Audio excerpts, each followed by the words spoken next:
In 2 matches, he scored 5 goals, accounting for all of his team's goals, and officially surpassed Klose with 18 goals to be crowned the all-time leading scorer in World Cup history.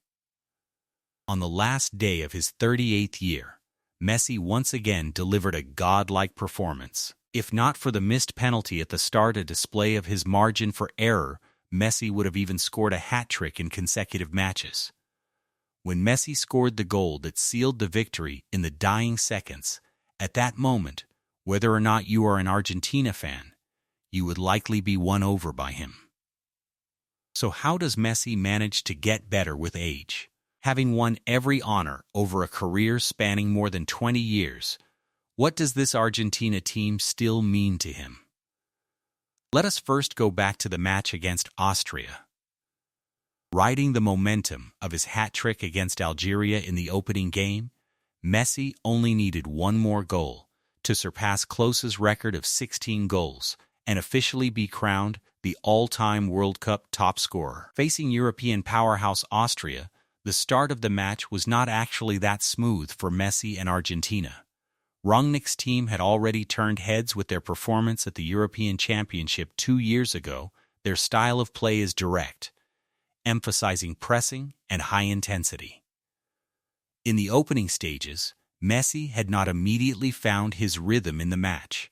In the 9th minute, Lautaro Martinez channeled his inner Ronaldo in the penalty area, drawing a foul from an opponent. Messi stepped up to the spot from 12 yards out, and the whole world held its breath, eager to witness history. However, the Argentine shot went wide of the goal, and the score remained 0-0. In the first 15 minutes, Messi was gradually finding his footing, and several times when he dropped back to receive the ball, he lost possession under pressure from opponents.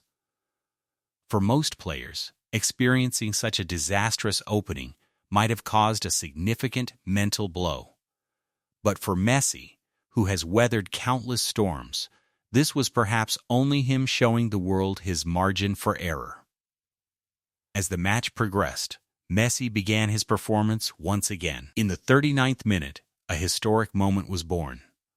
Argentina played a delightful combination down the left, a teammate at the near post flicked it on, and Messi at the far post tapped it in. The Argentine scored his 17th World Cup goal, topping the all-time World Cup scoring chart.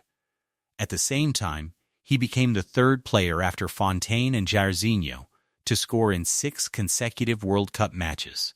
And the manner of this goal was identical to his strike away at the Bernabeu in the 2016-17 season that sealed a last-minute winner against Real Madrid. But this was only the beginning of the performance.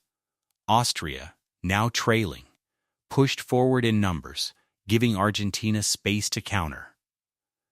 In the injury time of the second half, Messi launched a counterattack and then lurked in front of goal, finishing with a tap-in against Austria's 4 defenders plus a goalkeeper 2-0, a brace. 2 matches, 5 goals, 18 in total. From the early lethargy and missed penalty to ultimately controlling the entire game, Messi became the World Cup's all-time top scorer on the last day of his 38th year. Of course, even more astonishing than the goals is the breathtaking way Messi now plays the game. Many people probably wonder, in an era of modern football that increasingly emphasizes physicality, speed, and high pressing, how on earth does Messi manage to defy aging and get better with age? Before answering this question, I need to establish a common point of view, something you often hear people say. Football today is less and less enjoyable to watch. On this point, people of different ages and experience levels as fans have different views. The opinion here at Shijibo is, yes, that's true, but equally, modern football has also become more scientific. The most direct example is that the no 3-5 role that once left people in awe has almost completely vanished from the pitch. The artistry of the classic attacking midfielder bid farewell to the mainstream over 20 years ago. In its place, collective teamwork, and overall systemic operation have become the key to tactical arrangements in today's football world.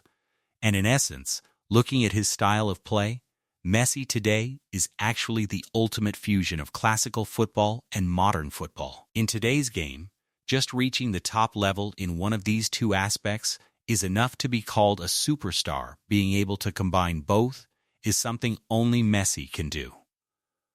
As he has aged, his speed has indeed slowed, but his technical ability on the ball has not deteriorated in the slightest. In fact, through accumulated experience, it has been refined to a level no one can match.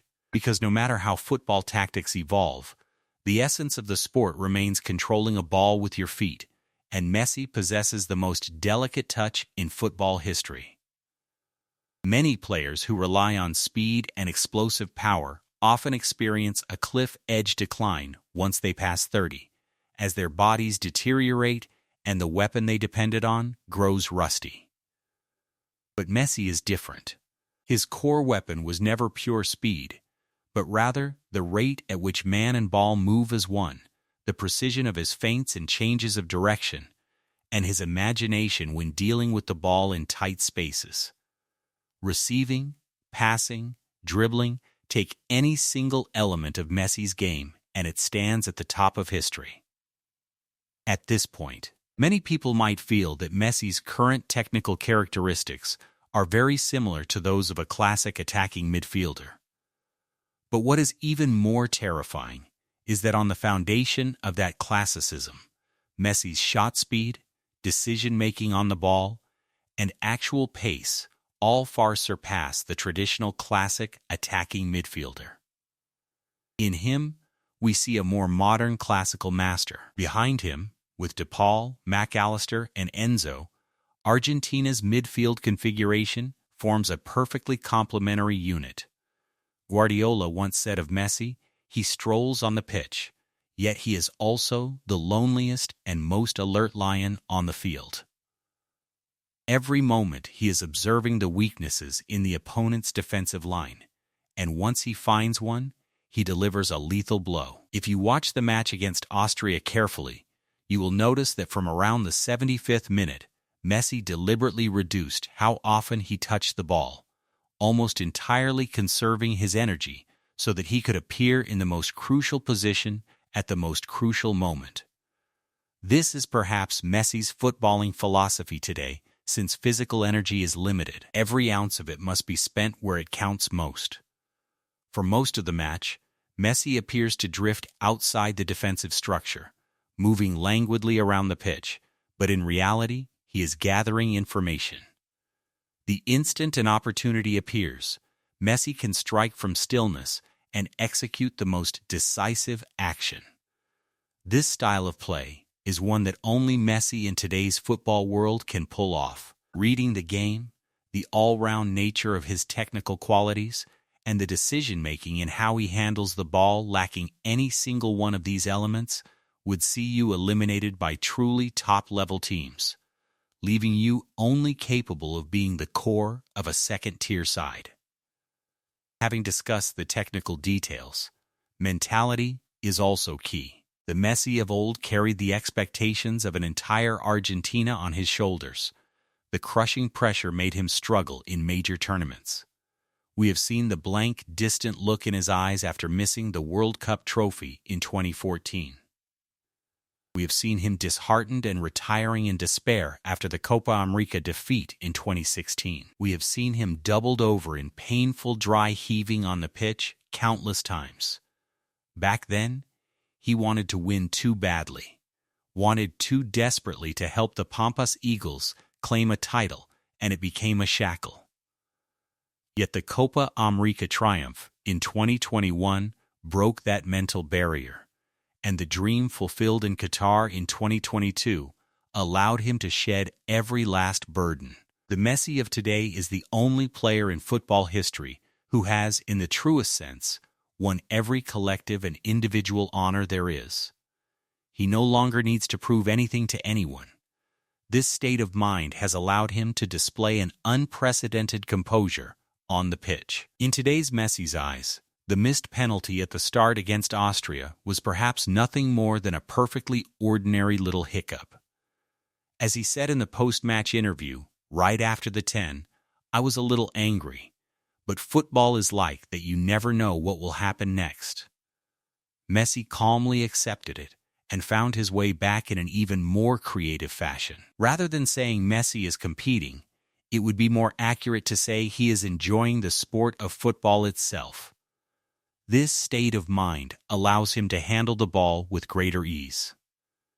As it turns out, a Messi who has set down every burden and plays purely out of love is the most terrifying Messi of all. After conquering all scoring records, Messi and this Argentina squad's journey through the USA, Canada, and Mexico has in fact only just reached its high point. As I mentioned in my previous videos, the World Cup defending champions curse since Brazil in 1962.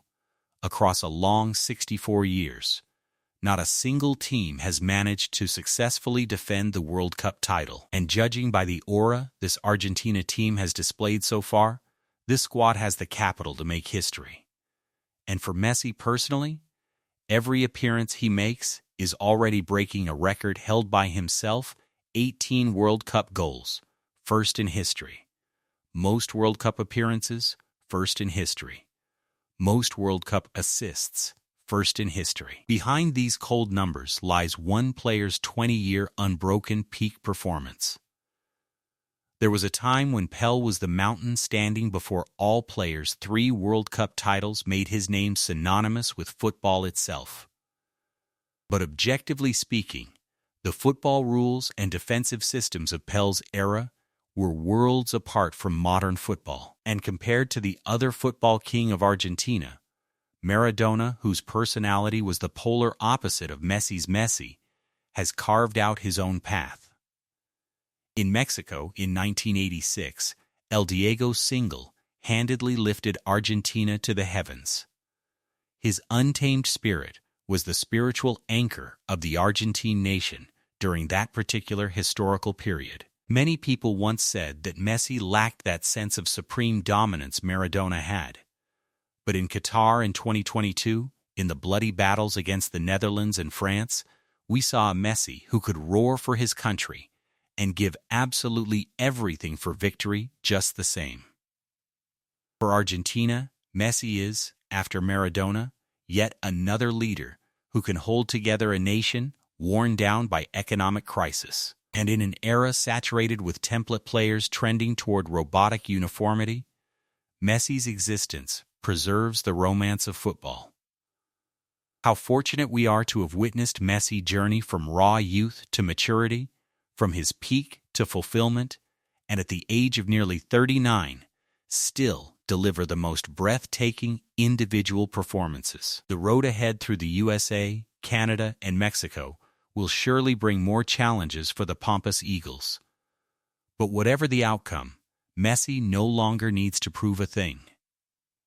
After winning this match, Argentina have already secured top spot in their group and advanced to the next round. Facing Jordan, Scaloni may manage Messi's playing time so that he can enter the knockout stages with better physical condition. At the same time, the Pampas Eagles cannot ignore the problem of their attack being excessively reliant on Messi. To date, all 5 goals they have scored in this tournament have been Messi's. To defend the title, they absolutely cannot rely solely on milking the old legend, even if Messi truly has the ability to score every single match. Little Spider Lautaro needs to find his scoring touch soon if Argentina are to take one more step toward the title. So do you think this Argentina squad, powerful, united like never before, can break the 64-year curse and successfully defend the title? And at what number will Messi's total World Cup goals ultimately stand? By the time this World Cup is over, between him and Mbappé, who will be the ultimate top scorer? We welcome everyone to share your thoughts in the comments and discuss with us. Thank you all for your likes and subscriptions. This is Shiji Bo. See you next time. Don't miss it.